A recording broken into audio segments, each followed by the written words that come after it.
Kamothe police station हद्दीत sector 10 मध्ये साई सिद्धी apartment नावाची एक बिल्डिंग आहे. या बिल्डिंगमध्ये सूरज प्रकाश लोखंडे हे आपल्या परिवारासह 2 BHK फ्लॅटमध्ये भाड्याने राहत होते. सदर फ्लॅटमध्ये त्यांचे भावाची फॅमिली आणि त्यांची वैयक्तिक फॅमिली राहत होती. रात्री हे त्यांच्या पत्नी आणि 2 मुलींसह त्यांच्या बेडरूममध्ये झोपलेले असताना पहाटे साधारण 5:30 वाजण्याच्या दरम्यान त्यांच्या जो स्लॅब आहे, त्या स्लॅबचे जे प्लॅस्टर आहे तर ते कोसळून त्याच्यामध्ये सूरज प्रकाश लोखंडे यांची डेथ झालेली आहे आणि त्यांची जी मुलगी होती वेदिका तर हिच्या हाताला देखील करचटलेला आहे. सदरची माहिती प्राप्त होताच आमच्या कामोठे पोलीस स्टेशनची टीम तात्काळ त्या ठिकाणी पोहोचली आणि सदर घटनेच्या अनुषंगाने आपण कामोठे पोलीस स्टेशन या ठिकाणी ईडी दाखल केलेली असून सदर ईडीचा तपास आपण करून पुढील कायदेशीर कारवाई करत आहोत. सर ही घटना घडली तेव्हा घरामध्ये नेमके कोण कोण होते?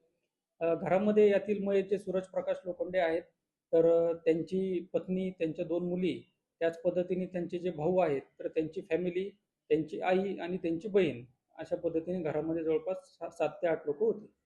अ, आता या संदर्भात अनेक पाऊस सुरू झाला, अनेक घटना घडू शकतात. काय आव्हान करणार? निश्चितपणे बऱ्याच ठिकाणी काही धोकादायक इमारती देखील आहेत किंवा पावसाळ्याच्या अनुषंगाने बऱ्याच ठिकाणी काही इमारतींना क्रॅक असतील किंवा काय असतील, तर निश्चितपणे जर ज्या ठिकाणी आपल्याला काही धोकादायक वाटत असेल तर आपण तत्काळ त्या ठिकाणी डागडुजी करून घेणं आवश्यक आहे. ज्या ठिकाणी इतर यंत्रणेची जसे महानगरपालिका असेल, सिडको असेल यांची आवश्यकता असेल तरी त्याबाबत देखील आपण आम्हाला कळवणे आवश्यक आहे किंवा संबंधित यंत्रणेला कळवून त्यामार्फत त्या ठिकाणी दुरुस्ती करून घेऊन सर्वांनी खात्री बाळगणे आवश्यक आहे. या स्लॅबमध्ये दोनच व्यक्ती फक्त जखमी झाले, कारण त्यांची मुलगी आणि तेच आले, तर बाकीचे कुटुंबीय नाही काय झाले? नाही, यातील जे आहे ते सूरज प्रकाश लोखंडे यांची डेथ झालेली आहे आणि त्यांची मुलगी वेदिका हिच्या हाताला खरचटलेला आहे.